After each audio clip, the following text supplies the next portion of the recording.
near the end of the war. Once again, clearing out tunnels. No creepy crawlies thus far. Crawling through, they realize that this tunnel leads into a cave of some sort. They explore the cave for a bit. They are about to head back up, when they realize that there is a light coming from one of the passages in the cave. Not either of their lights. Oh shit.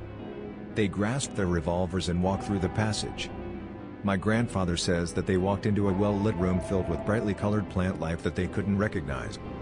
The light was coming from an orb on the ceiling of the cave. Vividly colored birds flying around everywhere. What the actual fuck is this place? Him and Daniel explore a little. Among other things, he finds spiky red fruit the size of a watermelon, and a bright yellow pool of water. Grandfather says it looked like he was in a fever dream. They head towards the back of the room. Find a stone altar. Blood is stained across the stone, and there is a couple of knives and other tools lying about stone. Their curiosity turns into dread. They turn around to get the hell out of there. They stop. There are 5 reptilian-looking humanoids staring at them. Says they were about 5.5 feet tall, blackish green, and scaly. They all appear to be wearing robes of some sort.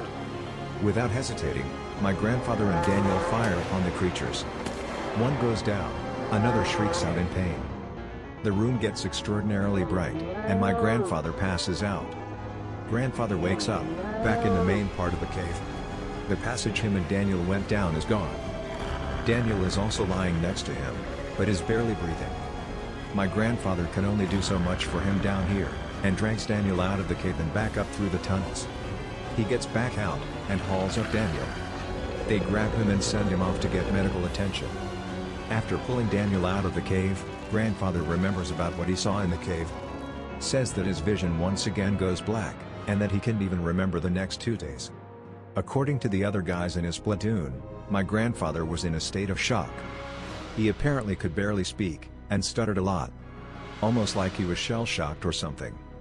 He was also sent to get medical attention. 2 days later, he mostly recovers. He goes back, asks the platoon about Daniel. Apparently he died shortly after being pulled out of the tunnels. Grandfather breaks down. Apparently the war was close to ending after that. He only delved into 2 more tunnels after that experience. He legitimately hated anything subterranean after that. He despised caving, insects and lizards, and even requested to be cremated so that he wouldn't be buried underground. I showed him a picture of a generic reptilian alien, pic-related, and he just about had a heart attack. He said that it just needed to be blacker, but that besides that it was pretty close.